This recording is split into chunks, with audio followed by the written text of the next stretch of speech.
Melanson, the defender of the year. Hins and South Carolina's ever stingy defense, led by Jalissa Harris.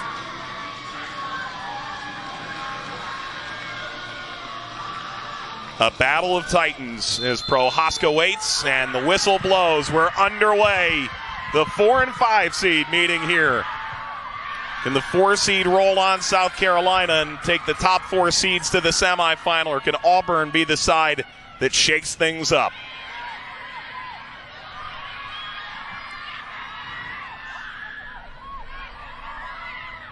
Arias gets an early touch. Barry held it up. Back from Cameron Dixon. Melanson.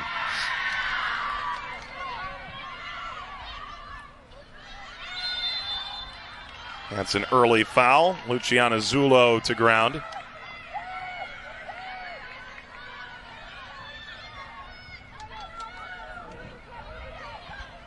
Barry bypasses Chang. Arias. She can do it all on her own.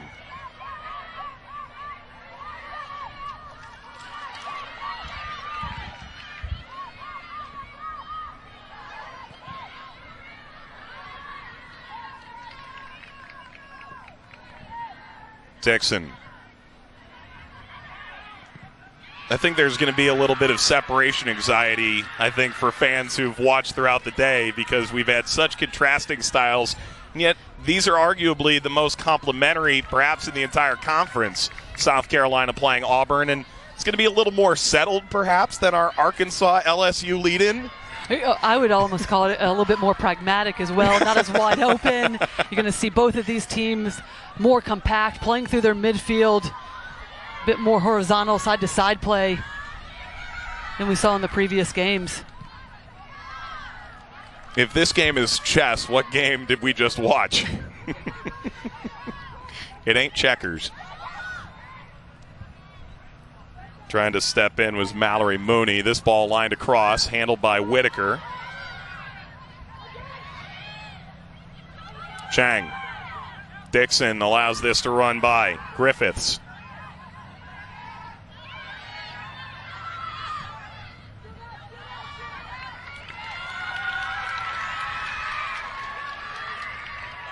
Ball in the end there, just misplaced, Mike, but Barry will be key for South Carolina, known for their defensive presence. Had to make some adjustments with the players along the back line due to some injuries. Jalissa Harris, for one, being that leading and that vocal leader in the back line. But going forward, Barry has to be able to hold up play back to goal in order to get more players going forward and advance the ball a little bit quicker for South Carolina against this Auburn team. Barry dealing with a shoulder injury early in the year, and in SEC play has blossomed to be the player we saw last fall. All the way to the end line. Careens off the outside of the net with a deflection. Corner to come here for South Carolina. Garris early on just showing us some of her ability on that left-hand side to be able to drive at the back line. Threaten with her service from the left side.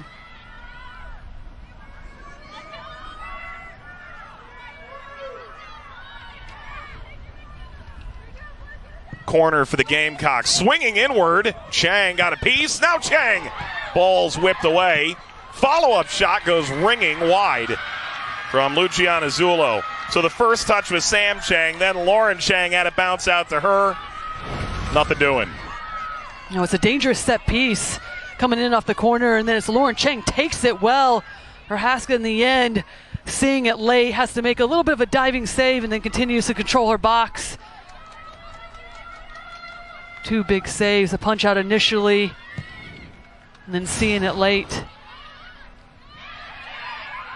Good stuff from the two-year starter, sophomore Maddie Prohaska. This will run over the touchline. Throw for Dixon. Wind is starting to pick up here, and it will go from left to right on your television screen, although we doubt you'll be able to feel it at home. It'll be right in Prohaska's face, however.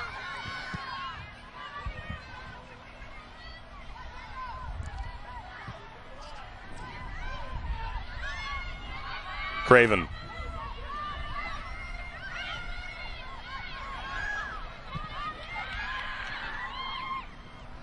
driven off of Richards. You can see the wind starting to really whip. When you and I first got here, and good on Alex and Jill for taking all the fun weather so that we could roll in here and have our papers flying everywhere. And our coats on. Yeah, well, one of us brought a coat. Back to Harris. Big expansive shape here from South Carolina.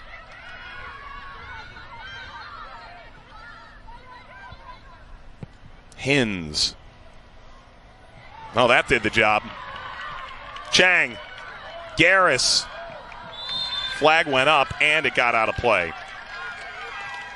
South Carolina is a better team when Garris and Chang, and Barry, and Zulo are combining at a high clip. They've had moments of that, but it's been a bit inconsistent in the middle of conference play.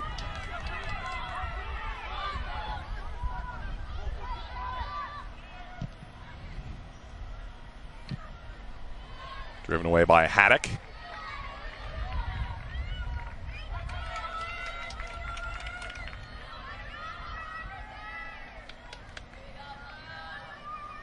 You've seen a star in front of our eyes these last 2 years start to really flash in Haddock. I don't know that we come into many SEC tournament games and we're leading with a sophomore, and yet here we are.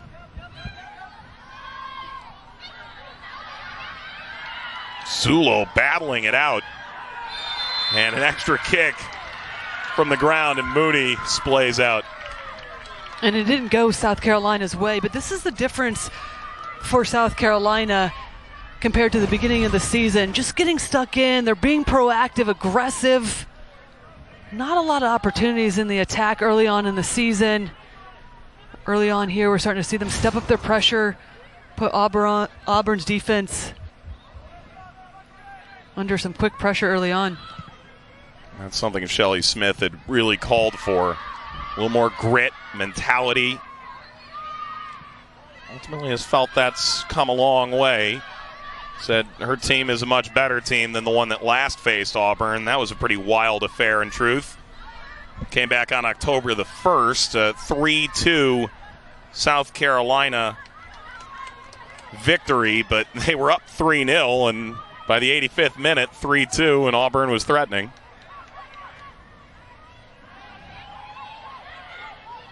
A lot of the talk was tale of two halves. The pressure that Auburn was able to dial up in that second half changed everything, and the question coming into tonight from the South Carolina side was how much of it would we see and how much would we be able to negate it?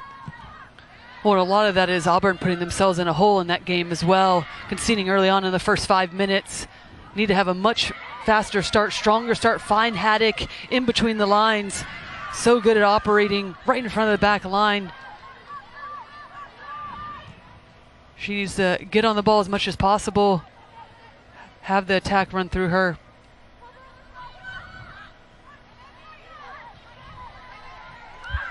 Barry.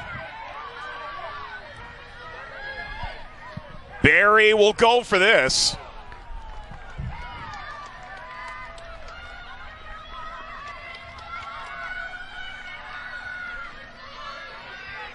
Catherine Barry, bit ambitious here. 12 career goals, 6 last year, 6 this year.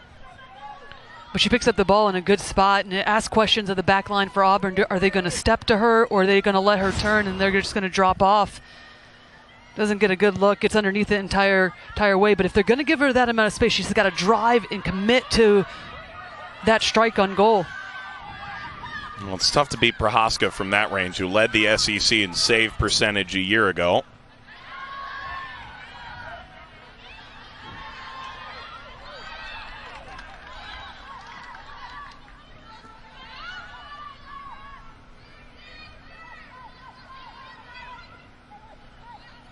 Winner of this game will take on Arkansas on Thursday, the number 1 seed, getting past LSU 2-1. And Tennessee Ole Miss have reached the semifinal as well. The East Division champion will take on Matt Mott's side. Brian Penske, the coach of the year at Tennessee. They got the freshman of the year, Taylor Huff. It's not a tough one to get up for.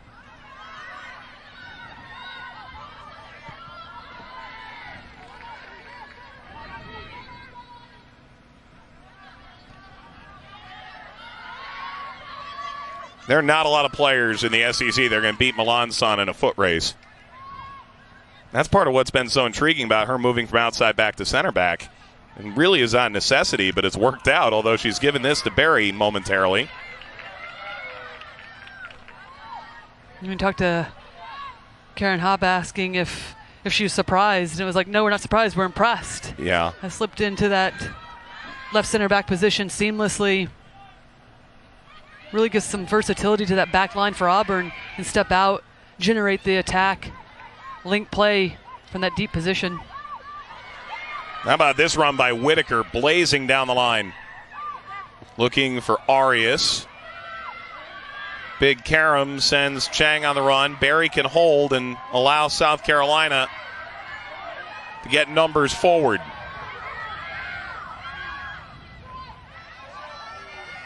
Garris. Chang. Garris would be onside. It's the opposite 22, Emmy Craven, who sends this out. And early on, and Mike, early on, Auburn's done a good job of, as soon as they lose it, they get numbers behind the ball. You see Barry up alone by herself, having to hold up play to allow for others to join into the attack. But as soon as they do that and connect at least one pass, Auburn's got 5-6 players back behind the ball. So those are the moments where South Carolina is going to have to be more patient, swing the ball, play a little bit more horizontally at times. Dixon. And that can be frustrating, can't it? You want to get going when you get the ball at your feet. Well, especially in tournament play, when you know what's on the line, you have to win these games. You want to get some of the energy out. This is the last game of the night. You've waited the entire day. So it's understandable that you want to go vertical. You want to try to threaten in behind. But it's also important just to settle in as quickly as possible. Mention how close these two teams are in terms of what they bring to the field. Barry. That shot ends up a bit out of pocket. Speaking of, out of pocket with Alyssa Lang and Andrea Carter takes you inside the world of SEC sports with laid-back interviews, lots of laughs, and Lang's signature passion for finding the best food the SEC has to offer. The show's 1 hour. It's every Wednesday, 7 Eastern, 6 Central, right here on the SEC Network and the ESPN app. One app, one tap. Karen Hoppe looking on, 1 day removed from her birthday, celebrating here in Orange Beach. It's always sort of a who knows when the schedule comes out. Is she going to be coming back from Tuscaloosa? Is she going to be in Orange Beach? Did they get the day off and arrive for the second round? What day does the tournament start on? But yesterday, team practiced and celebrated Karen Hoppe's birthday alongside here in Orange Beach.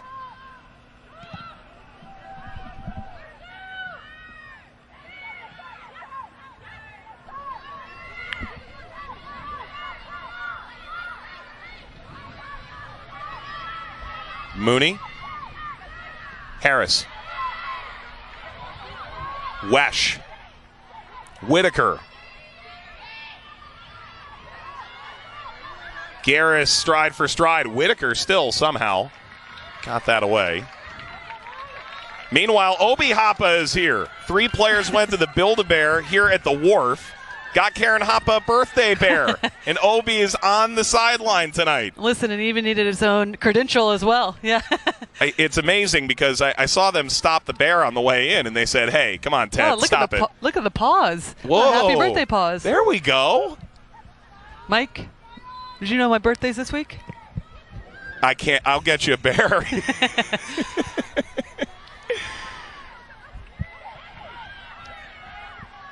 I was wondering what the name of the bear was, and I saw Karen down on the sideline before this game, and Obi, of course.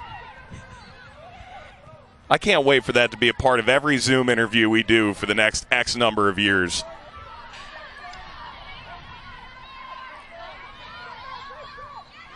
Can they get that bear a jersey, please? It's for all of us. All the way down the line. The real estate, Luciana Zullo.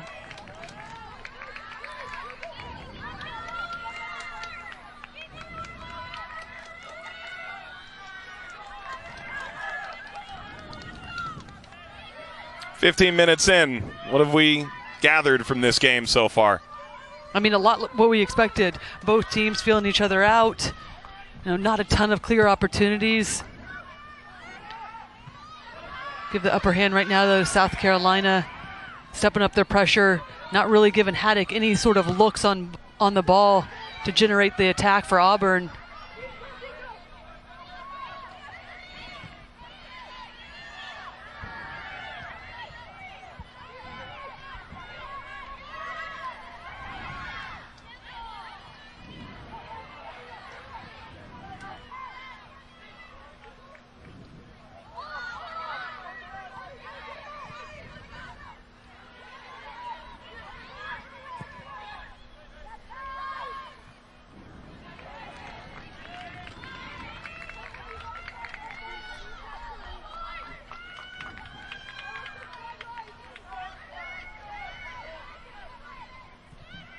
Harris caught in a bind here. Richards.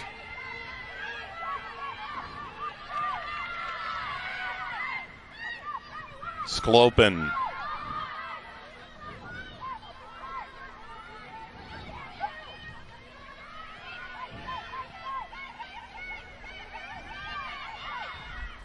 Wesh rolling forward. Sklopan. Rolled outside. Mooney. Haddock. You sort of heard the whole Auburn bench gasp at once, thinking if she curls this in. Well, and she's not afraid to shoot from that distance, and a lot of times she can get them on frame and test the opposition. But it's much better from Auburn once they got a hold of the ball, starting to switch it from side to side, looking to see if they can pull out South Carolina. And for South Carolina, that's so good, getting numbers behind, staying compact between their lines. That's exactly what you have to do, is find the wide channels and then look to see if you can open up those interior passes once you do go wide.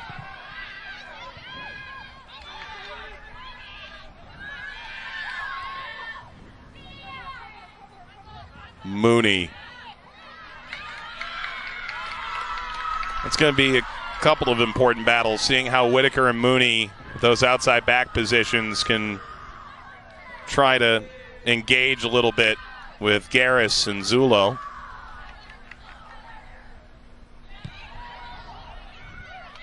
It'll be really important for both sides just to play with their positioning a little bit. Do you step up and put aggressive pressure on, or you just drop off and force them to make a decision defensively? If they're going to step to you, then you can create a quick little 1-2. Or if they do step to you, or if they don't step to you, then you can dribble and drive at the back line.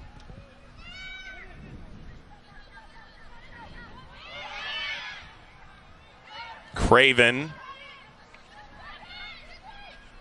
Melanson. Arias.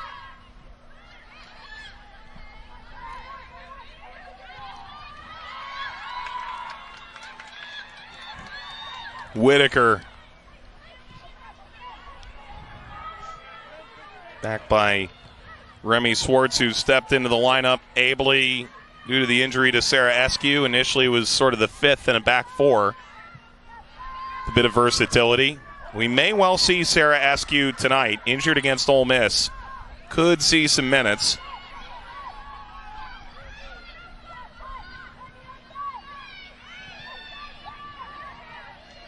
Zulo sends this out. Here is Saturday's college football tripleheader right here on the SEC Network and the ESPN app. Matt Corral and number 15, Ole Miss, host 7-2 Liberty, noon Eastern, 11 a.m. Central. Then Mississippi State right in the mix in the SEC West. They square off against Arkansas, and at 7:30 Eastern, 6:30 Central. Florida, South Carolina is our SEC Saturday night matchup.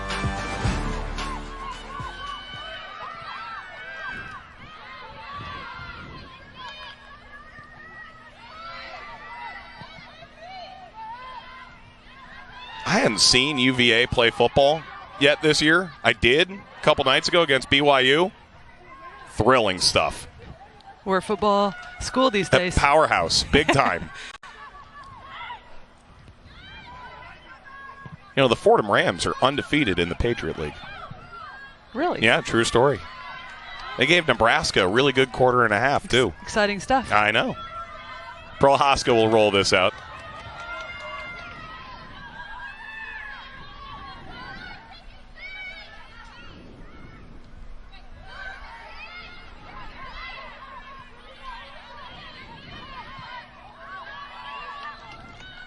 Craven.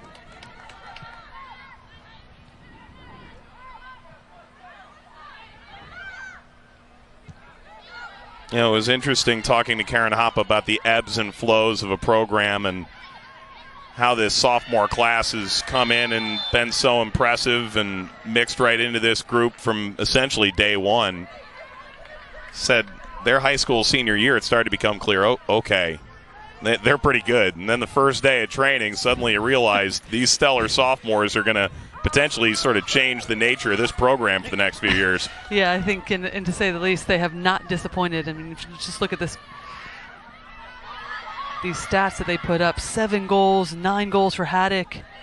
Legitimately, we could have done like 2 or 3 of those graphics. There's enough of the sophomores. Oh, yeah, certainly.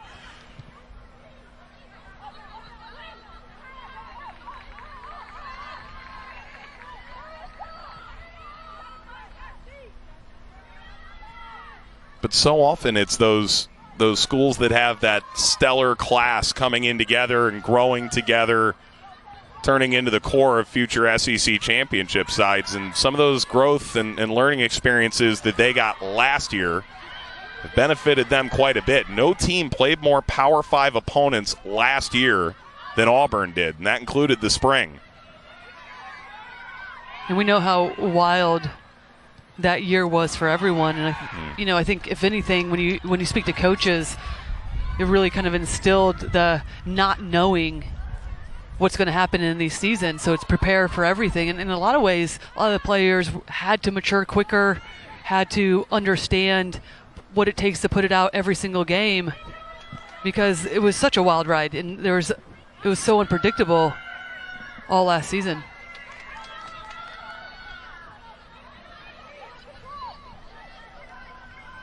It's a calm run up by Sutton Jones. Karams off of Mooney. Melanson trying to deal with this, and Barry has stripped it free. Rolls this outside Chang. Chang will dance and try and get wide. Good work by Hannah Wesh. And Barry is so important to the South Carolina attack. In a lot of ways, so unassuming. Just brings the ball down with her chest with so much ease, then sprays the ball out wide. Early on, we saw her just as a lone striker, the number 9, not a lot of support, but now she's dropping a little bit deeper, and that's allowing for Garris to get beyond, freeing up Barry underneath a bit more. Claire Griffiths. Ball bouncing through. Come back to Jones. Harris.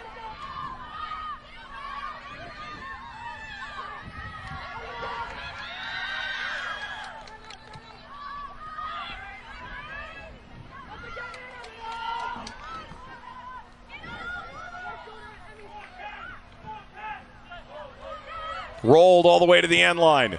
And the cutback ball falling toward Barry, who swings a shot. Now Chang goes flying in, trying to get one away. Swartz providing cover.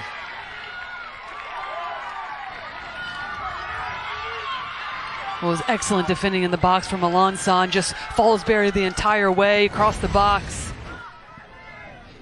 South Carolina do well to get in line, just bobbles, and there's Melanson, just sticks to Barry the entire time, doesn't let her get a turn on in the end. When she does, comes up with a big play.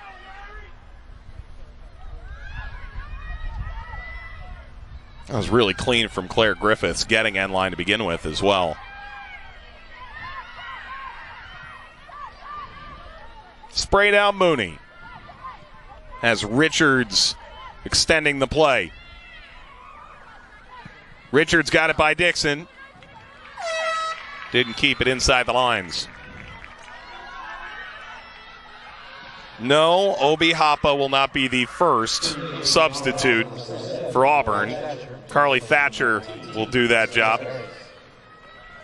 16th appearance, has played about 400 minutes. The freshman from Greer, South Carolina. Notably, no Kylie Bechard. That's That's a tough loss for Auburn. Sort of that delineating player, almost the 12th player on the field, first off the bench. That one hurt.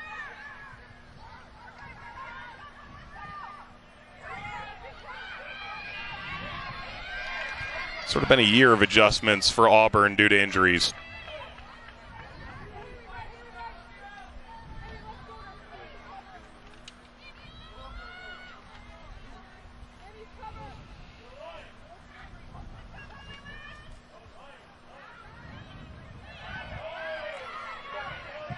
Barry unleashes Prohaska.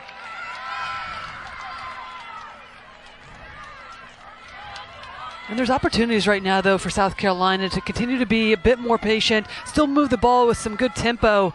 But Barry, second or third opportunity so far in this game where she's just opted to shoot from distance, never really testing Prohaska. Low percentage opportunity.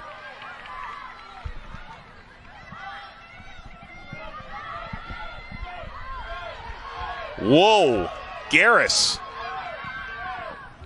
Milan Sun.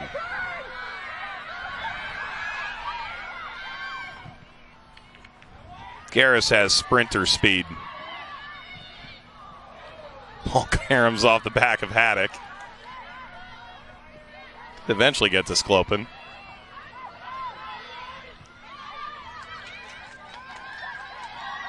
What do you think of Haddock's performance so far? Clearly keyed in on by South Carolina to an extent. Yeah, and it's South Carolina has gone with two holding mids just to clog up the midfield and deny Haddock some ability to be able to penetrate going forward. Haddock having to drop a lot deeper. South Carolina will be comfortable with that in terms of her positioning, but still so integral in terms of the build-up.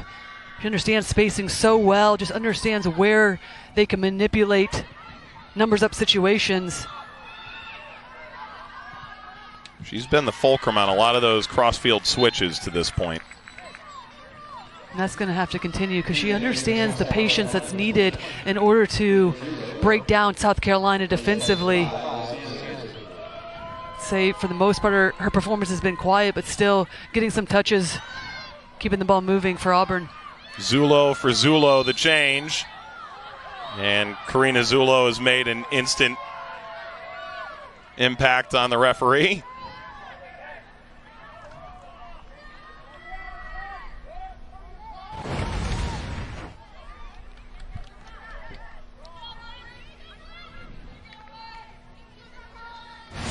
Not the first time that Zulo's gotten into a bit of a tuffle, you could say. Won't be the last. Scoreless here, under 17 minutes to play in the first half between South Carolina and Auburn. Winner of this one will take on the number 1 seed, the 3-time reigning champion of the SEC regular season and 5-time finalist at the SEC tournament, led by Colby Hale, who joins us now as he's taking in a bit of scouting here. Colby, tell me what it's like knowing you're moving on again. Another win here in Orange Beach against an LSU side that didn't have much quit in them. Yeah, I mean, credit to LSU. I thought they played hard. It's hard to play a team like right away again. We just played them. A lot of emotion. So, yeah, I was really proud of the players. I thought they kept the composure. We were a little disappointed to give that last goal up. They got a little bit lucky. We wanted to keep them wide. Thought we could have scored a few more, but overall we're pleased to be moving on. Yeah, and Colby, one of the keys was to take care of set pieces, capitalize on them. You did that for the second goal in the second half. What else did you like to put this game away? I didn't think we gave up a lot. They have some really quick, individual, dangerous attacking players, and we talked about how we didn't do a great job last game. Thought we did a really nice job. Kept them off the score line, except the one little kind of, chip shot to the back post. But, yeah, I mean, we're always nerves, there's all sorts of emotions going on. I was really proud of the players for how hard they worked and to close out the match. Colby, it's been a really fun SEC tournament thus far. Just a lot of tight games, high-scoring affairs. Try to describe to me as you come into yet another Orange Beach is Karina Zulo making this run all the way through and Prohaska grabs it. What it's like playing under the lights here and what it's like having sort of this experience as a coach and one of watching your players experience it. It's awesome. We actually talked about it before, and we just talked about kind of staying in the moment. You have this tendency sometimes to, we just played LSU, or what do we have coming on, or what are we playing for? We said, guys, just enjoy this. Stay in the moment. They've worked incredibly hard to get to this point. We're going to have to earn everything we get from this point. And I did. I thought they stayed in the moment and did a great job with that. Colby, appreciate the time and look forward to seeing you on Thursday night in the semifinal against the winner of this one. Take care, all right? Thank you, guys. Colby Hale joining us here at the SEC Soccer Championship in Orange Beach, Arkansas at this stage. The question isn't, are they going to be seeded in the NCAA tournament? It's not if they're going to make – it's what seed they're going to be. They're certainly going to have a home game at least at Razorback Field. They're ranked 4th in the country coming into conference tournament. Lost to LSU on Thursday, and the expectation would be that they're going to be right there to potentially be the next SEC team to make a College Cup run. Yeah, it was interesting speaking with him as well earlier today, just talking about that loss to LSU. Obviously disappointed, knew they wanted to come into this game earlier today hungry to get the result, but also talked about how important that loss was. Unbeaten, headed into that game in the SEC, and didn't want to go into the NCAA tournament not having gotten a loss yet and understanding what that was like. Now get that under their belt and can regroup and start to have a new mentality in tournament play. You saw the bracket there. We'll see them again on Thursday, and if history is any guide, we'll see them again on Sunday. But South Carolina or Auburn will have something to say about it. Senhaji has come on for South Carolina.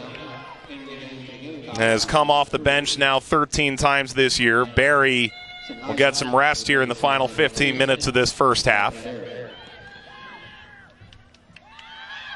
Haddock. Mooney.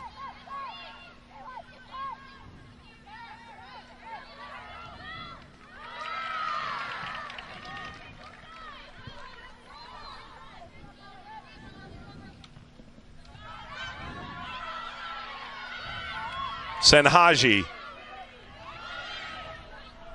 Craven.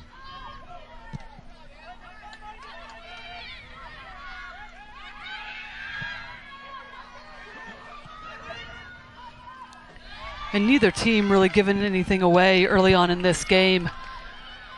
Not a lot of players going forward for South Carolina, 5 players back for Auburn, and then obviously that leaves them with limited numbers going forward themselves, and South Carolina not really coming out of their shape defensively either. So that requires the midfielders then to start to get on the ball more and see if they can move it a bit quicker. Talked about how important the wide areas are for each team.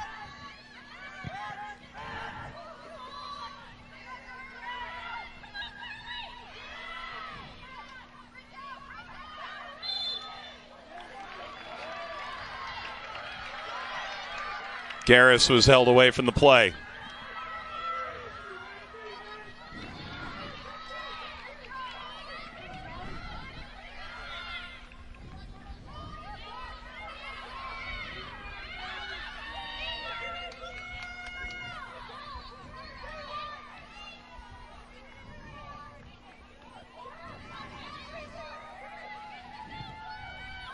Lofted forward toward Jones.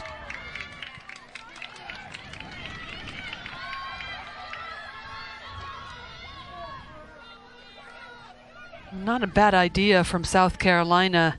It's a bit too much on the ball. Sutton Jones not able to make a play on it. It was well defended in the end from Auburn, just making sure keep Jones off balance. We've seen these in the last couple of games as well.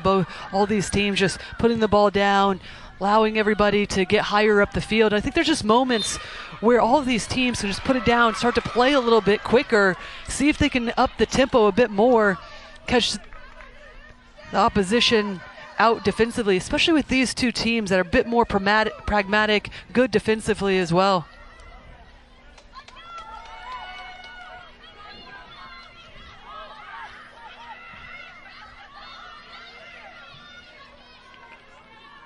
Game moving at a different pace than we saw last time out.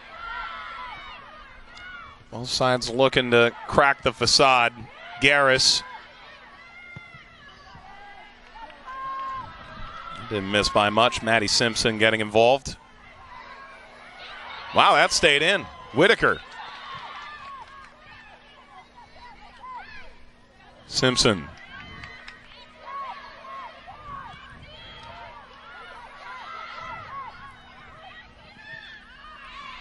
Haddock combining well. Mooney unleashing wide of Hins. And much like South Carolina on the other end, just opting to go for the low percentage shot, doesn't even get it on frame. There's opportunities to keep that ball moving. Look to see if you can combine on the top of the box, get more players higher up the field to create some overloads. It's awesome to see Sanders coming off of Karen Hoppa's bench here. Was injured in training the week before last year's tournament. They actually had her nameplate up in the dugout throughout Auburn's time here. Had just had surgery by the time that occurred. And speaking ahead of their opening game, the talk was, can we stay here long enough for her to come join us at the beach? It didn't turn out that way. But Karen Hoppa at the time said, really choked me up as a coach. Just a non-contact injury, devastating, and said at the time just silent because everyone understood exactly what it meant. But Sanders is back here in Orange Beach.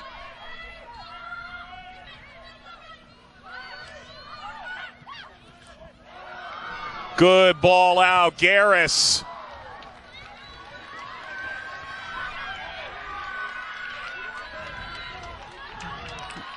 It's such a good build-up play, and then it's just the end product that lets South Carolina down. It's the right ball played, and it's the first touch for Garris that takes her away. Can't wrap her hips around it, and just sends it over the crossbar. And just at the end, not good enough. Get yourself into such a good position. It's a good ball. Cut that inside. Look to see if you can whip it into the far post.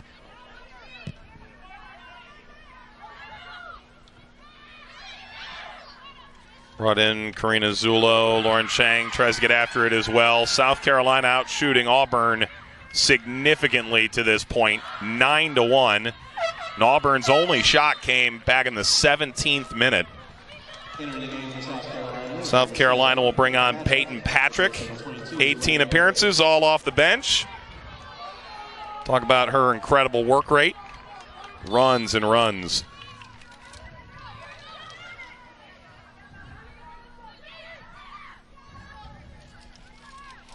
Falls right to Patrick. Patrick trying to sling that forward. Wow, Patrick's doing it all. Patrick could really genuinely do it all. Chang, right at Prohaska. A rising, slashing shot that Prohaska catches at head height. Well, certainly into this game, it made such a difference. Patrick is running at the back line, keeps this ball alive. You don't see this often against Melanson.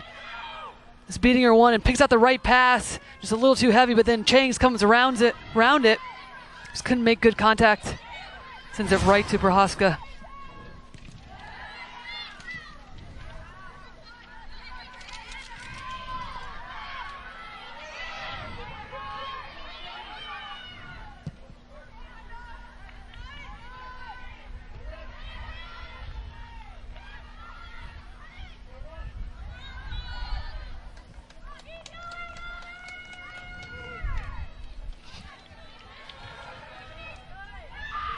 Patrick.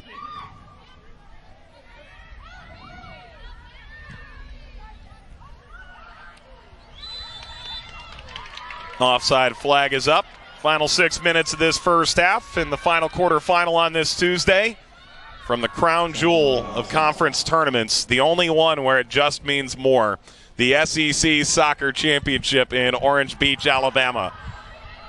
Auburn and South Carolina duking it out to see who moves on to face Arkansas on Thursday.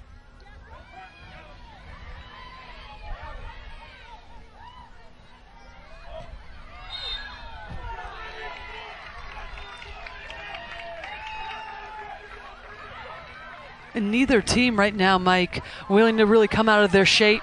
We're seeing South Carolina have the back six, the four back, and then the two holding mids of Chang and Griffiths just sitting in front of them. And they're just attacking with the front four. It's pretty predictable in terms of South Carolina, only really getting their opportunities since Patrick came on, but also if there's a missed clearance or a missed pass from Auburn defensively.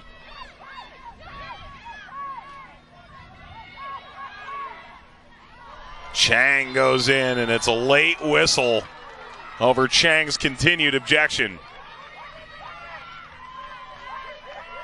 Well, it's better positioning from Haddock, just seeing her float higher up the field, exactly where Auburn wants her. And as soon as she gets a touch on the ball, there's two players for South Carolina consistently around her, draws the foul, sets Auburn up for a late set piece.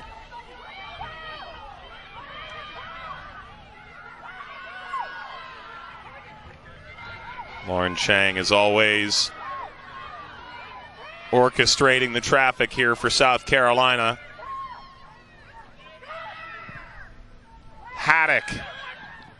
Ball bounces in front, stab toward the goal and in! It's Craven poking at that and giving Auburn the lead.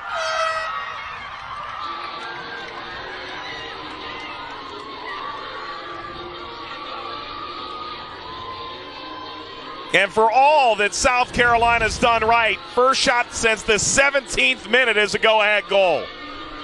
And just out of nowhere, Auburn finds the back of the net. It's a good ball in from Haddock just to float it in, see if there can be a scramble. Everyone's committed. And then the end is Craven that finds the back of the net, lunges to try to get it on frame, keeps it, hands at the last minute, tries to make the play, finds its way between her legs. And what a moment for Craven, third of the year. Far and away the most important, you'd argue. And a player who's dealt with multiple knee injuries and such devastation that comes with those year-long rehab processes. And Emmy Craven gets her SEC Tournament Orange Beach moment. And for how tight we talked about these two teams, and very similar in terms of their build-up and their style of play. Comes down to the smallest little details, the set pieces. And it's Auburn really completely against the run of play, because South Carolina in large part has had the better chances, more of the attack throughout this first half. Haddock does well to draw the foul and then plays the ball in to keep it alive. Haddock and Sanders get the assists on that. Something poetic about Sanders and Craven involved in that goal. Haddock's 8th assist, Sanders' 1st.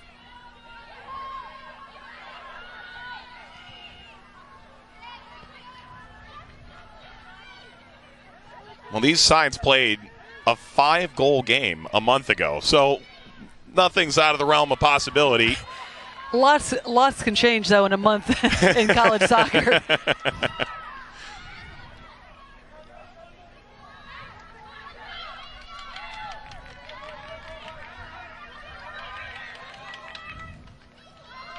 Good turn from Griffiths.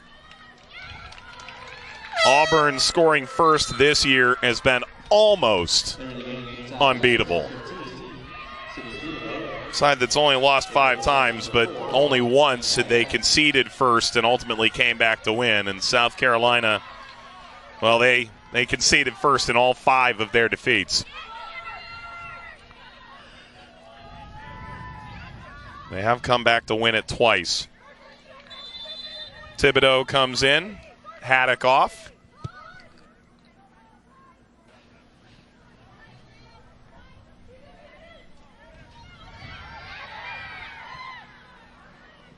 Harris.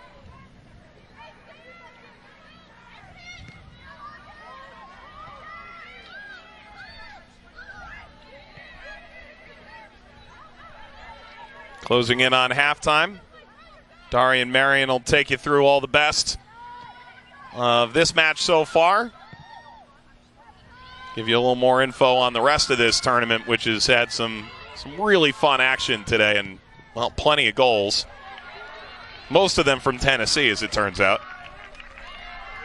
The question on everyone's mind is Obi bringing the luck? Well, there's no doubt. It's the Bear, right? It certainly is. Flies up to Prohaska. That's simple enough. The birthday bear from the Build-A-Bear workshop at the Wharf here in Orange Beach. Or it's possible it was, the hedgehog. That's a credential as well. It's Melançon's credential. That's the problem. How's she going to be allowed back in here for the second half? But it's important to know that's not a Razorback. That is a hedgehog. Otherwise, there's a fox in the hen house. Petkoski.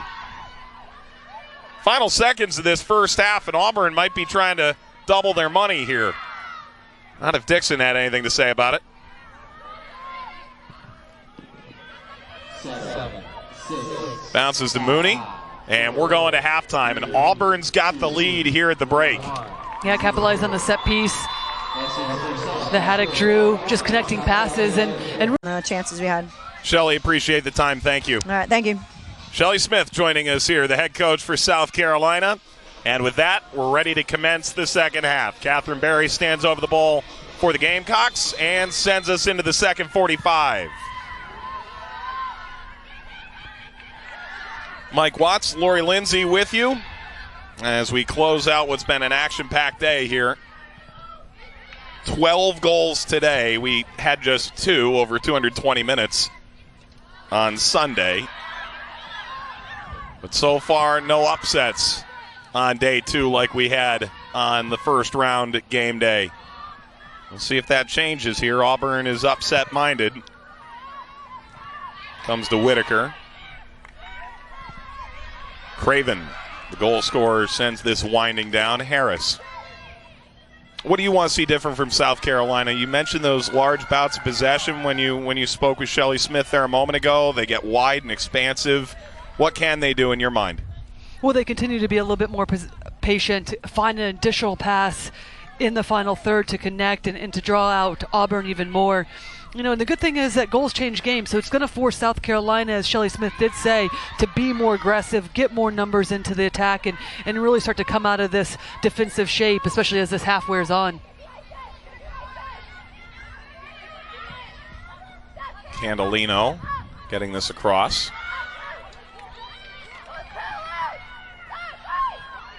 Richards. Wesh.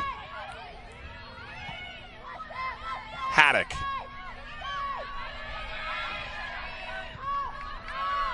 Whitaker. Candolino cut that back inside. Garris. This will get out. Quick throw for Auburn.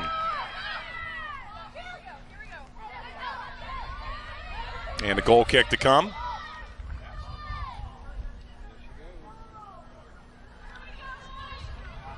Two minutes into this second half. Auburn a 1-0 lead. And the halftime stats, Auburn more possession statistically. And the shots is what's really eye-popping. South Carolina creating a number of opportunities, including really good shooting effort from Lauren Chang. Prohaska has been up to the task. Yeah, some decent opportunities for South Carolina. Now it'll be about being even more aggressive. Large parts of this season for South Carolina have had to make sure they don't give goals away. Didn't create a lot of opportunities early on in the season in terms of goal-scoring looks, but have the capability, especially with Barry back into a consistent starting role, able to hold up play. So often we'll ask a coach, what are 3 keys, things that you're trying to do to better understand what the game plan might be?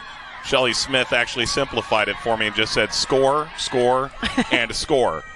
Candolino cutting that through. Karam's out for a corner. I mean, she's not wrong. That is the key. That is the goal of the game, yes. No pun intended.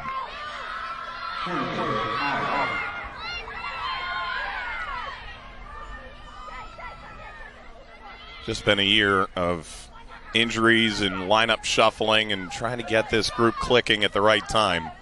They started scoring a bit more here over the last few weeks, but it's Auburn who gets this corner. Haddock to the backside. Came off of Barry.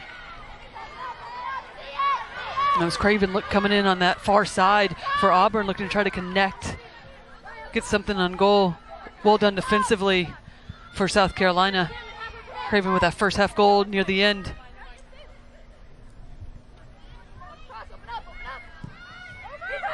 Lofted forward, and Hins rips this out of the air.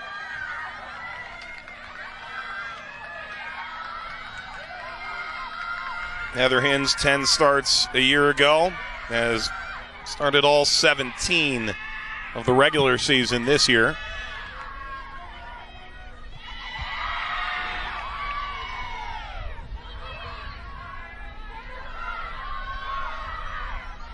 Garris. It's been a good matchup between Whitaker and Garris on this left-hand side. Garris willing to take on 1v1, and Whitaker certainly up for the task, doing a good job of forcing Garris to the inline each time, not allowing her to cut back.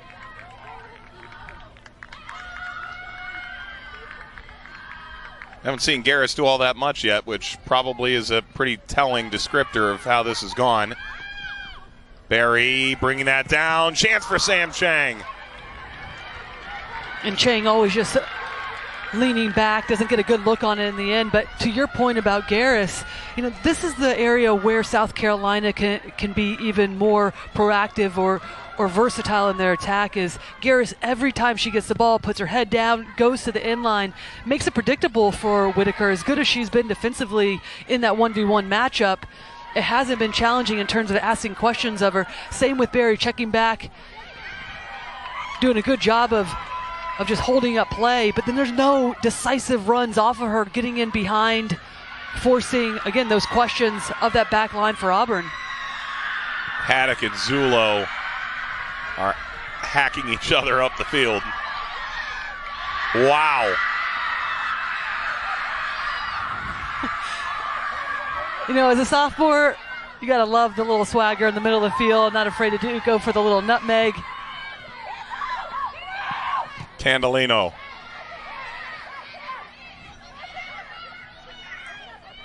Part two. Header steered over. And there's a different level of energy that we're seeing from this Auburn side, and a lot of that has to do with Haddock. We talked about her in the open, having to get on the ball, run the show. Good little 1v1 battle, and Haddock stays with it. Heard Karen Hoppe talk right before halftime how they need to get her involved in the build-up even more, and it might have to be box-to-box play. We've seen that, and that allows for this opportunity. Just in the end, floats over the crossbar. A better play, more aggressive play on the front foot from Auburn than we saw really throughout that first half. All over to Whitaker. Arias, by the way, was the first player out of the locker room out of halftime for Auburn and was out running back and forth on the field. Didn't play the backside of that first half. 5 goals in SEC play. Part of an Auburn team that started SEC play on fire and really didn't finish that way. They feel like they underachieved by finishing as the 5 seed, given how well they started. They closed out with a couple losses and a draw in their last 3. But by the same token, they feel pretty confident they're not under anybody's radar. After all, this is a Karen Hoppe coach team.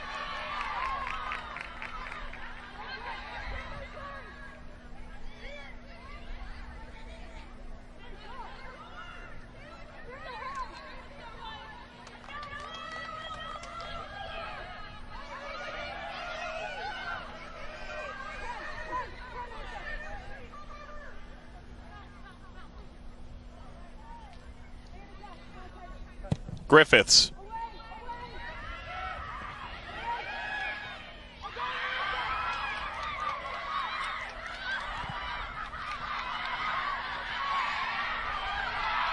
Auburn charging ahead.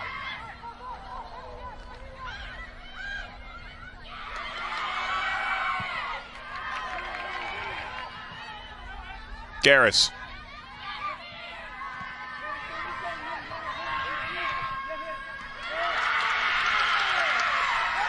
This gets away from Garris. Auburn bench is wide awake now.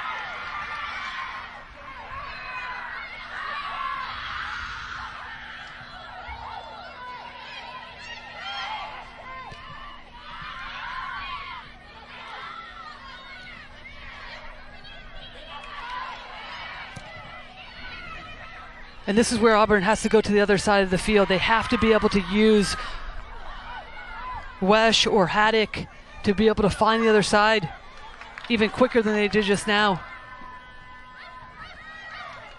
Arias checking back to the ball.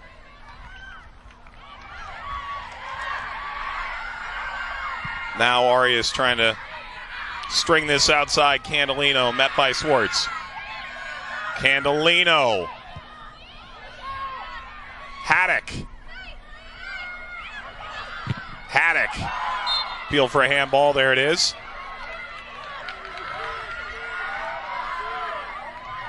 By the way, so often we talk about the culture, Lori, of programs, and it's often how you treat people and how a program from top to bottom operates at peak efficiency. I was speaking with Karen Hoppe.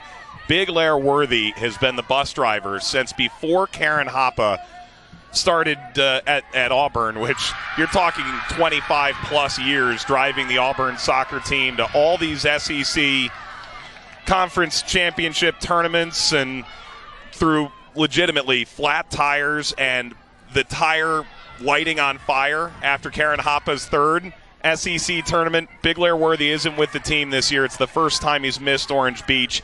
We know he's watching back in Auburn on the plains, and everyone at Auburn appreciates Big Lair. Karen and her husband, we were told, were at Big Lair's wedding. It's a lifelong friendship, and wishing him well from home.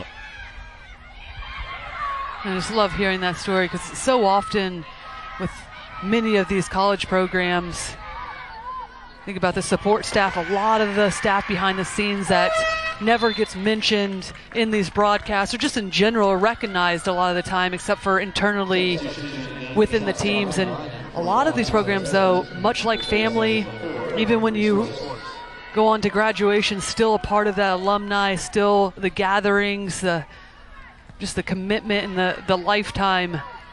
And it's no different with the bus drivers or, again, the extended family. Sarah Askew will throw here. Returns from a lengthy spell out due to injury. Was injured against Ole Miss. And they were going to see just how much she was able to give on this day to try and provide a little rest out wide. This ball floating all the way through. Askew's only really been training now for a couple of days full time. 12 starts this year, comes off the bench for the first time.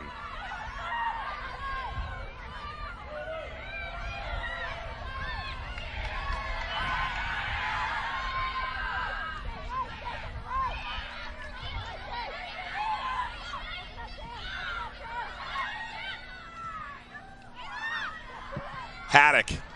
That's off target. Watch out. Oh. That camera's expensive, guys. Come on. And I like the energy. I like the build-up play from Auburn in these first 15 minutes of this half. You know, we talked about Haddock getting more involved in the game. Good look at our cameraman, Ben. Although that's a nice jacket, too. That's good Orange Beach fashion right there. And to my point, Haddock getting higher up the field, putting in the work. I thought you were going back to the jacket. I might in a second. You know, I'm into fashion, so we can talk about Ben's jacket. Sure.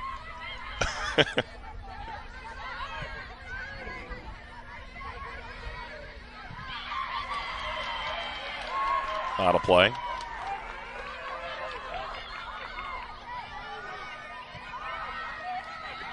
Thoughts in hindsight? No? I don't even know if that's a jacket. No, Mike. I think it's a hoodie. Yeah. I think I got this all wrong. It keeps you warm when it's chilly, Lori. And it is. So Ben knows what's up.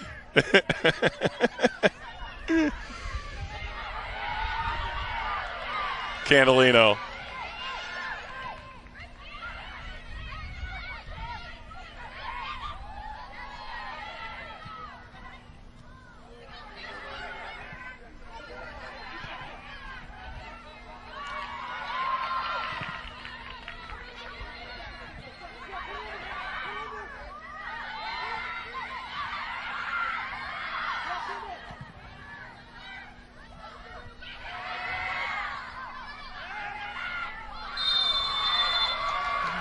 slide in on Chang from Haddock. Auburn's flying around right now with half an hour to go. Yeah, much like the pressure that we saw from South Carolina in the first half, difficult for Auburn to get any sort of real opportunities in the final third outside of the goal that they scored on the set piece. And in this half, it's been all Auburn. Not a lot of touches for Catherine Berry going forward, not even a lot of play in the attacking half for South Carolina.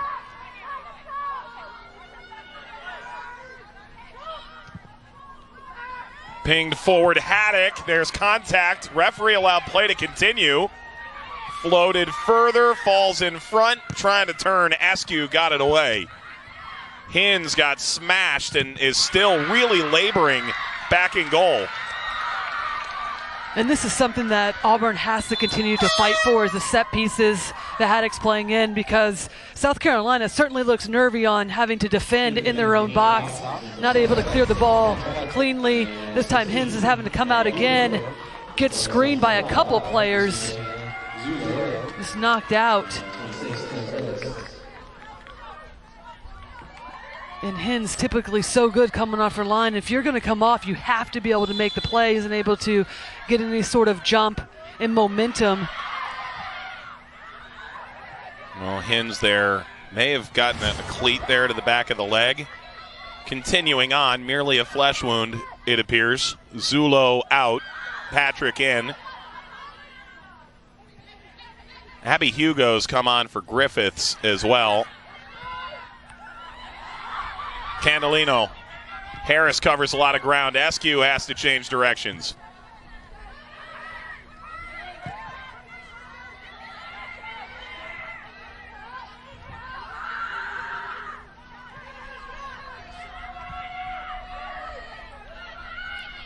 And Mike, just watching Haddock both on and off the ball, her movement, the finding of space. You just don't see many players in college soccer in general that demand the ball, have the ability to make plays like she does.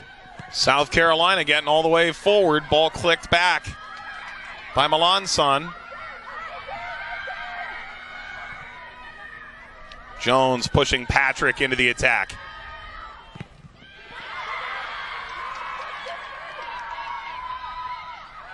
Mooney. And this belongs to South Carolina. This will look almost exactly like a corner from this distance. Just how close did Mooney come to getting the ball here? Oh, not close, and just gets it all wrong in the end. No, not close at all. Yeah, tries to go to ground, but not even close, and just unnecessary to go to ground there. She has her pinned in the corner flag. Just stand her up, force her to make a play, and see if she can find her way out of it.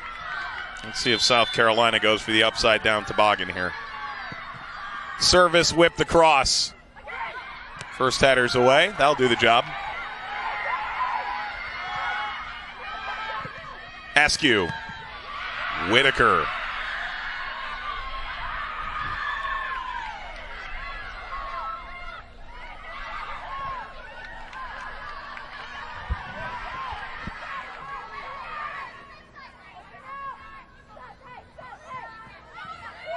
Candolino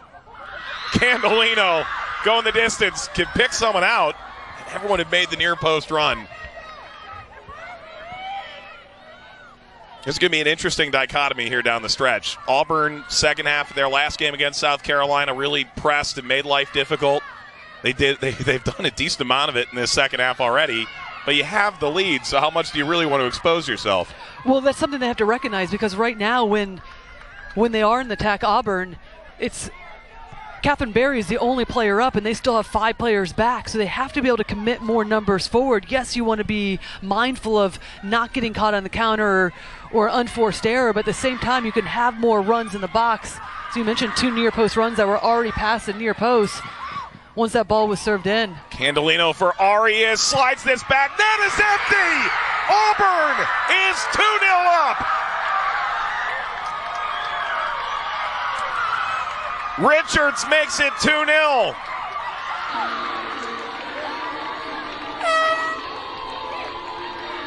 And it's been all momentum for Auburn in this second half. Have done so well to get numbers forward. have gotten in line, cut balls back, and I'm not sure what Hens is doing. No need for her to come out here. Doesn't make the play. Not even close. Arias keeps it alive, and then it's just an easy finish, composed finish to slot it into an open net for Auburn. And Mike, when you think about this game and how close these two teams are, it's the small details that we talked about. Auburn has taken advantage on both. In the first half on the set piece to put it away, and then a mistake for Hens coming out and not making the play. Richards' 7th of the year. 9 the first 2 years combined, and in the 64th. Auburn in control now in theory.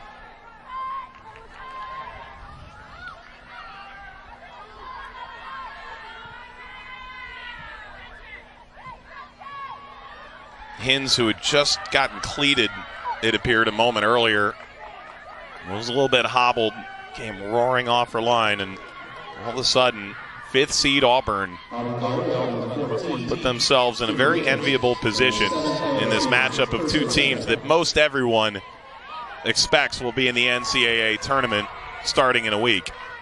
And it was a bit uncharacteristic of Hens because when she comes off their line, she's typically committed. And if you are, you've got to make that save. Credit to Arias, though, is poking it, keeping it alive. Ahead for Garris. Garris, that's a good save, Prohaska. Reaches out and pushes that off the goal mouth. That would have changed this right back to a different narrative if South Carolina could score. You said goals change games. South Carolina's got to go for it now. And Garris has to continue to look for that run. Her just staying out wide in the 1v1 battle that Whitaker keeps winning against her. When Garris cuts inside in behind Barry, she's been most dangerous. Good attempt, but as you said, Prohaska's strong right hand to get low and down and parry that wide of the goal.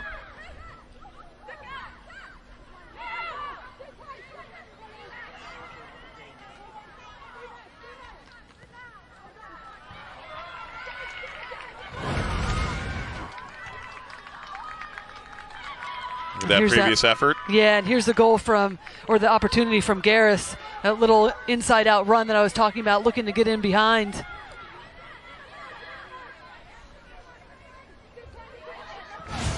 Awesome save by Prohaska, who almost assuredly is going to need to make another few of those as we get to crunch time. Has made 4 on the day.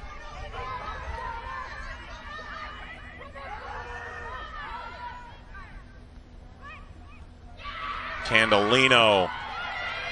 And a slide in from Hugo.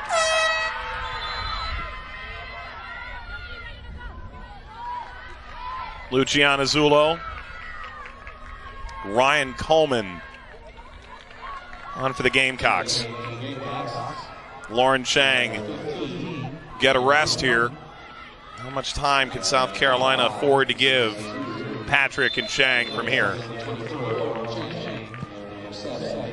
You could see Lauren Chang on the bench, fiery behind her teammates. And Pekoski has come in for Auburn.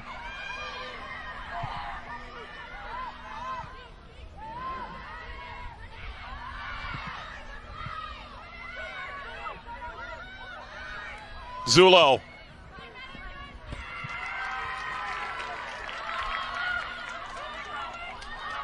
And if you're trying to get yourself back into the game, that is not the way you're going to do it. We've already seen Prohaska make some good saves on the long-distance shots. There is an opportunity to be able to slip in. Ball in behind the back line for Auburn.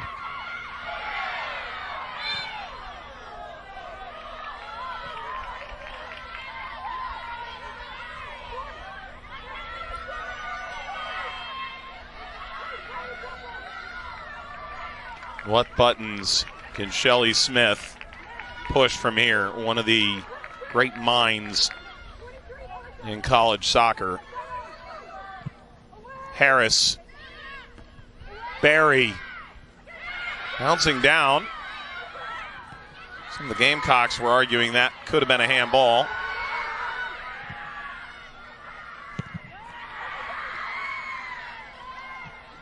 Jones, Chang.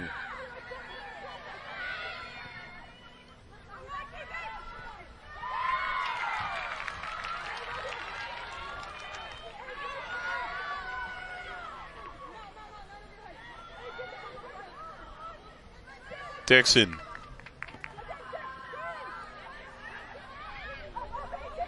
Simpson helps to start this the other way. Harris, never in doubt.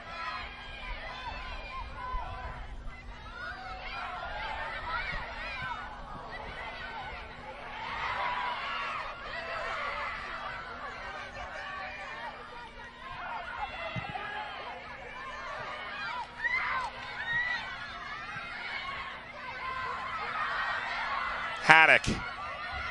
Whitaker.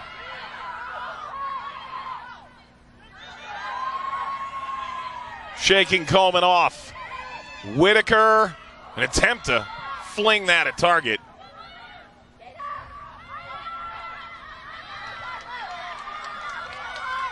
Simpson going for it there. I thought she was going to use her head and ended up going with her foot at the end.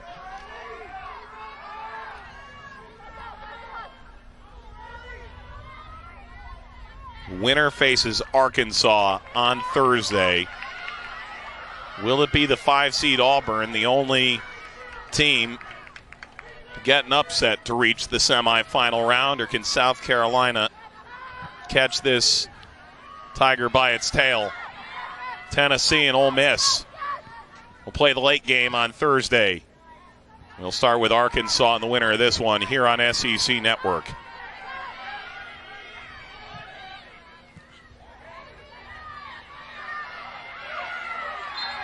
And the tough thing is there are a few teams in this bracket where a win, an upset win, could have really changed their NCAA hopes.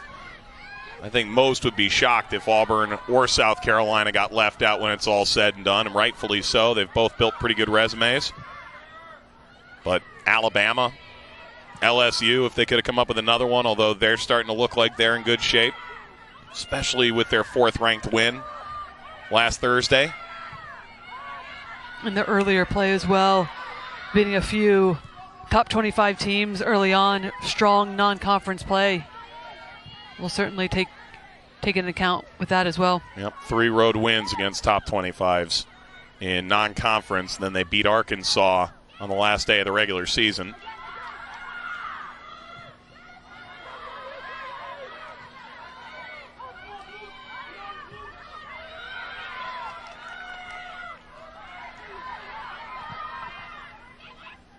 Maybe there's something here for South Carolina. Ball squared across. Ball forced away. Player goes down. Berry wins a penalty.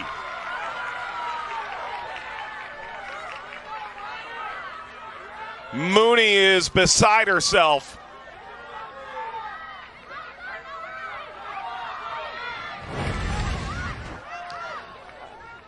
Well, it is certainly a PK, and I was about to say that Berry needs to be stronger in these moments, hold off her defenders. And it's right there. She takes her down, though, with her legs. I understand that it's not intentional. I believe that's the right call, though, because right here, they both are going down, and then in the end, Berry can't continue, gets tangled. Huge moment for the Gamecocks. Berry buries it. Auburn's lead is trimmed, 2-1.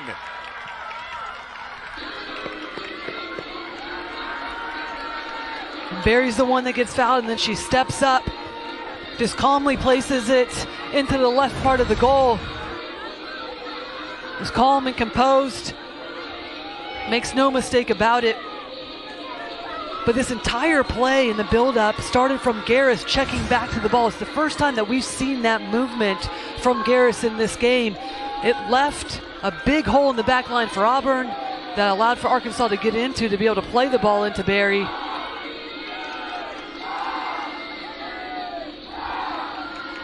Seventh of the year for Catherine Berry.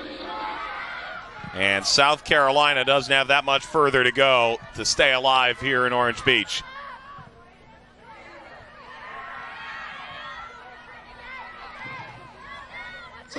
Who would have thunk? There's many ways to 3 goals. There's the pragmatic approach of the second game. There was the wild back and forth of LSU and Arkansas. Haddock. Can Auburn strike right back?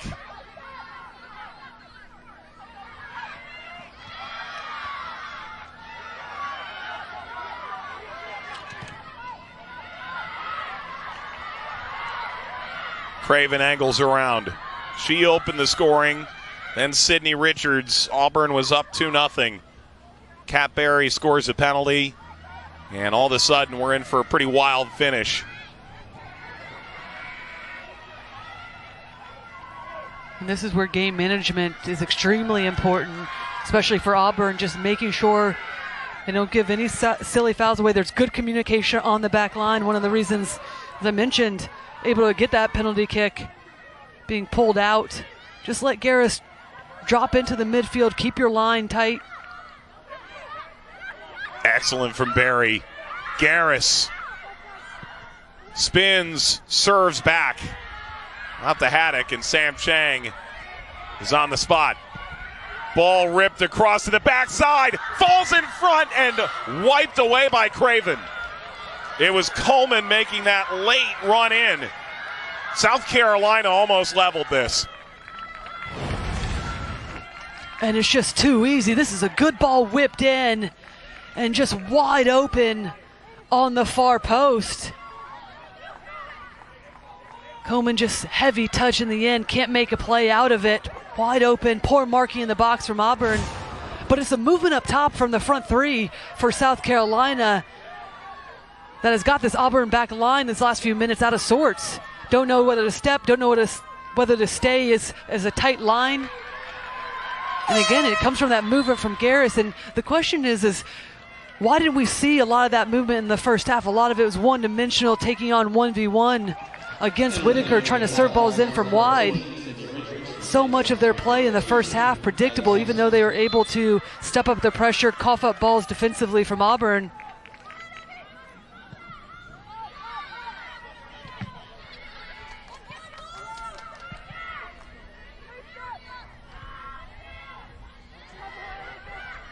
Header sent back. Berry. Hugo. Swartz with options, starting to race into the box. Coleman.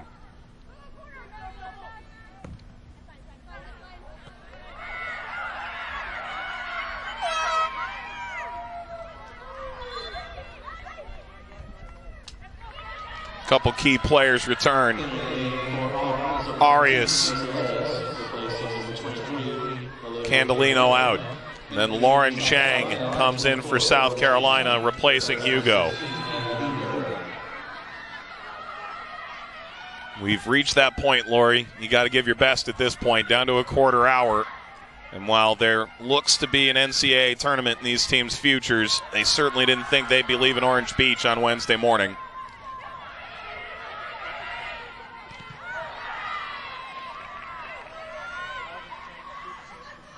Garris. What an intriguing cross that was.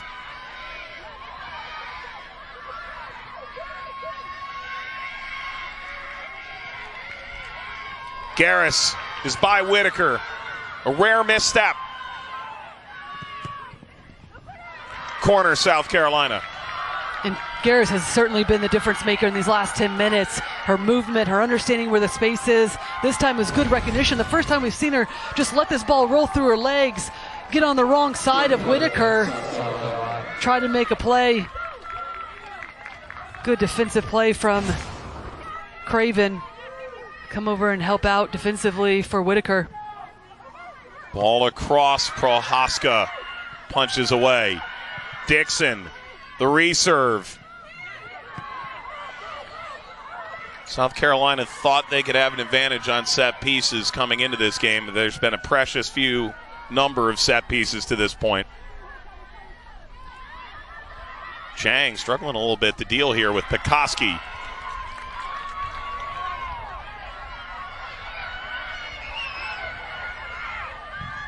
Pekoski is on a one-person mission here.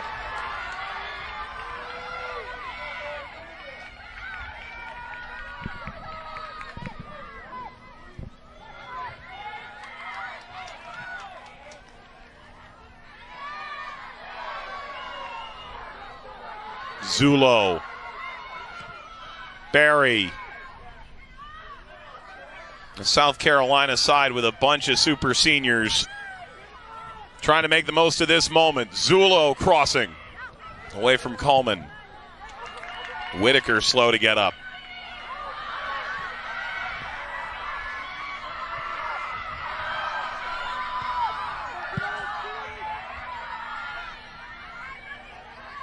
Swartz, who came in from Duke, grad student who's really helped get this back line out of disarray with all the injuries they've suffered.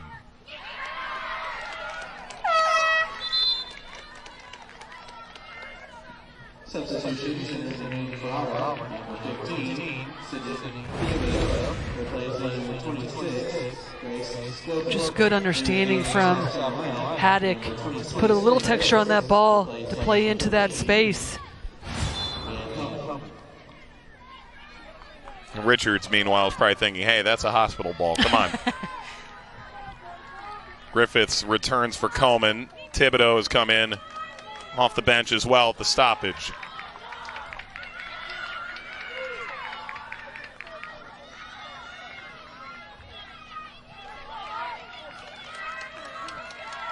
You think Karen is ordering dinner? We've got the notebook open.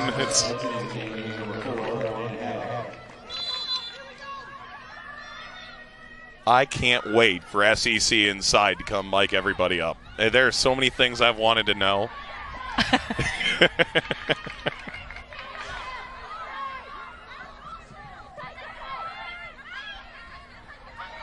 Chang.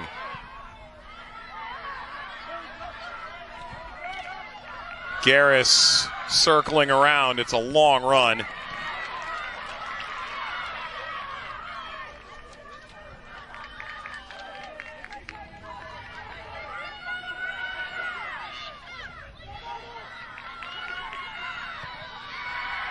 Slide in again.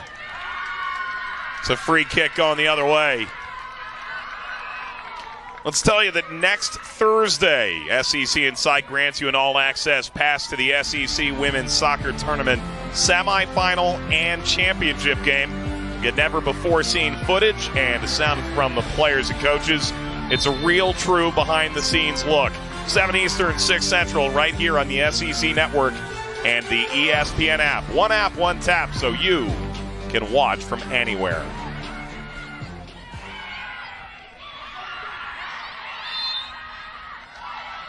Get your popcorn ready for that. I mean, come on. Karen Hoppe, so expressive. Very much part of the fabric of this conference.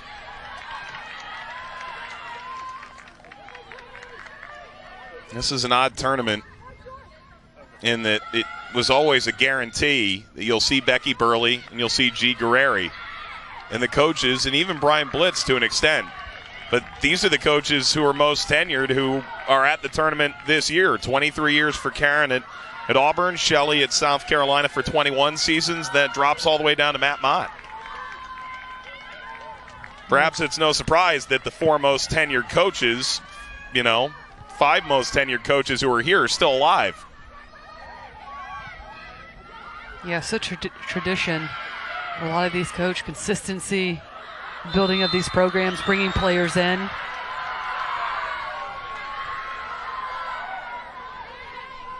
But none of them thought that they'd be mic'd up. Not a single one. Shelley Smith trying to will something out of this group with 10 minutes to go.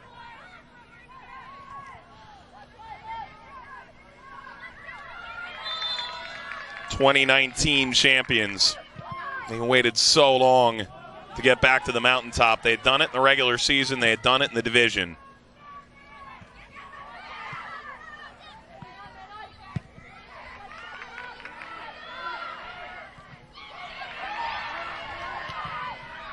Whitaker just got thrown aside by Garris. It's a late whistle, but it has arrived.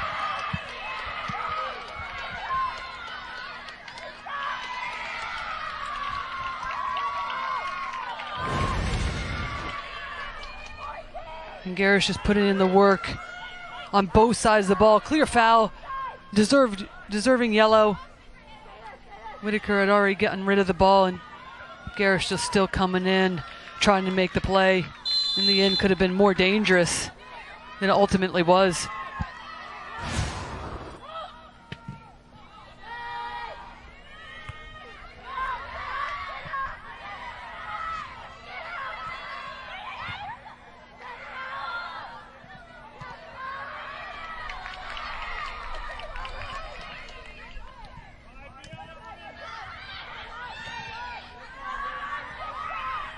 Whitaker getting this ahead. Richards.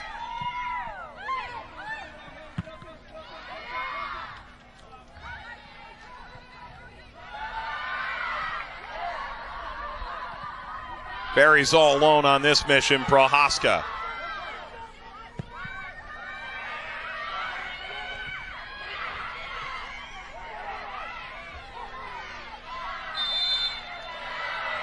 A foul, a free kick, and South Carolina likely want to move quickly.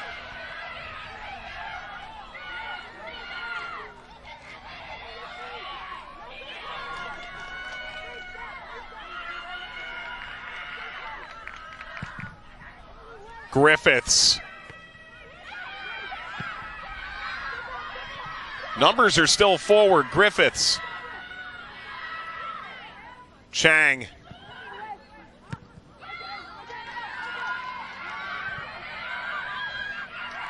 Arias. Numbers up for Auburn. Arias is pointing forward, wants this played. There it is over the top, and Swartz arrives. And I mentioned gamesmanship, especially for Auburn earlier on in this half, about just keeping possession, moving it side to side. What a run forward, and Hins is there. And that attempt in itself, good drive out of the back. But there's moments where Auburn can start to put their foot on the ball, just start to move it, keep possession, get Haddock on the ball. Get some of these players that you want to be able to keep possession for your team, because if this scoreline holds, then Auburn will be playing Arkansas, and we've already talked about how much they want to press, how transitional they are. And there's going to be moments where they have to take control of that game, keep possession, move it side to side. Just take the sting out of the game.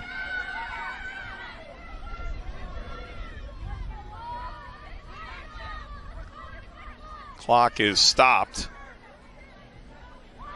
to allow a brief, but I'm sure informative conversation about timekeeping.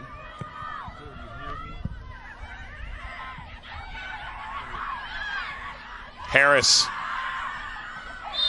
Arias is involved.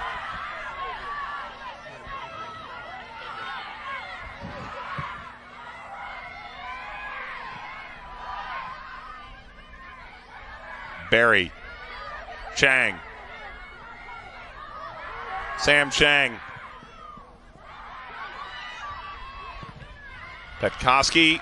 Throw Auburn. Let's tell you that Saturday's college football tripleheader is right here on the SEC Network and the ESPN app. It's Liberty taking on number 15 Ole Miss, noon Eastern, 11 a.m. Central. Then Mississippi State, their electric offense, in the mix in the SEC West, squaring off against Arkansas. And it's 7:30 Eastern, 6:30 Central.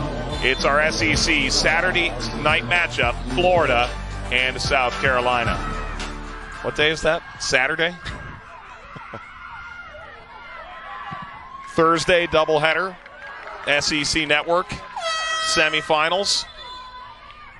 Tennessee Ole Miss will be the late game. Winner of this one right now would be Auburn, would take on Arkansas. And then the final is Sunday here on SEC Network. Swartz comes off. Patrick comes on. That's as clear an attacking sub as you can make at this juncture, and you have to.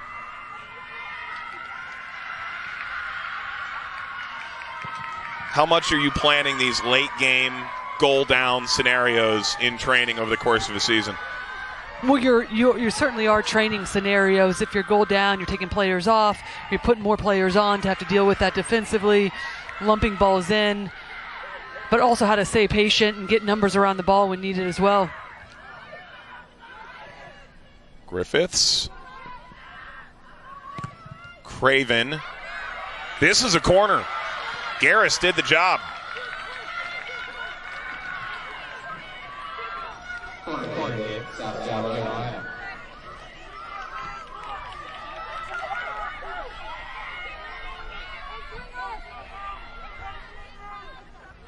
Third South Carolina corner.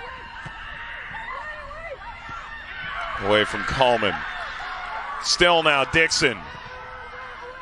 Yet another reserve. Sent to the backside. Chance to head this down. Patrick. Auburn clears. Served ahead again. Bounces down on the penalty spot. And just enough time for Auburn to loft it out. South Carolina is peppering the penalty area right now. That's a massive intervention to take it back.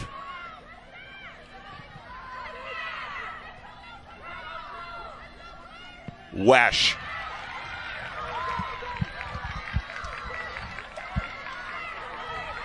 And it's Auburn just doing whatever they can to hold on. Jones. Header steered. Coleman bouncing to Prohaska. Slaps the ground. Wanted to hit that just a little bit more cleanly. Yeah, because it fell right to her feet. And she knew she had to do better with it. Just doesn't connect well enough. And as these balls played in, just kind of hopeful balls for South Carolina that has caused problems for Auburn. Getting on the second ball, keeping them alive, and Coleman just leaning away, can't connect well. Harris backpedals, the converted center back, alongside Jones, who's done the same. In some ways, this has been kept together with duct tape for South Carolina with all their injuries in the back. Garris swings toward Barry, falling, Chang, Wesh as far as Garris. Trying to cut around Whitaker. Griffiths serves once more. Headers way, Petkoski overtaking Sam Chang. Barry tried to get back in there, went to ground. We're seeing exactly why Melanson is the defensive player of the year. Her box defending has been excellent tonight. Staying with Barry. Barry certainly has the aerial advantage on her, but just timing her presence and her headers perfectly. Winning all the first balls in the box for Auburn. Really been a difference maker defensively tonight. Melanson's been brilliant. 9 minutes into SEC play, she became a center back.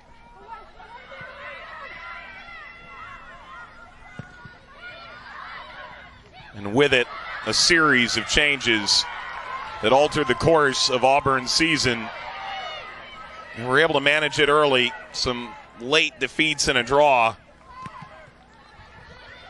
Put them in the 5 seed. And here they are, 100 seconds away from an upset.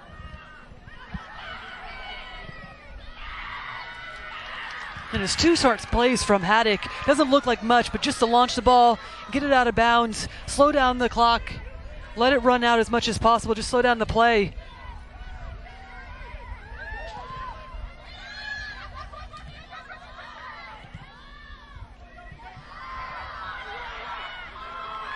Melanson, who's already been drafted to the league. 20th pick by North Carolina, the highest draft pick in Auburn's illustrious history. Under a minute to play. Whitaker trying to get in there. Chang slid away, corner. No time like the present here for South Carolina.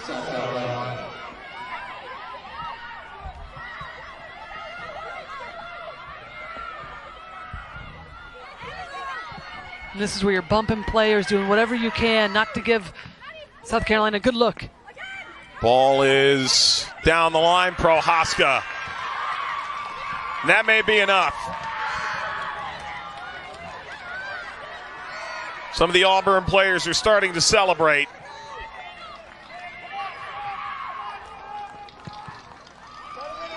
And this bear of a program may well go the distance at this tournament.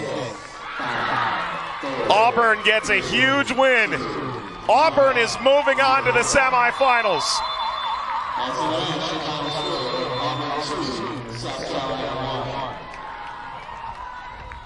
Auburn gets 2 goals, one late in the first half from Craven, and then Richard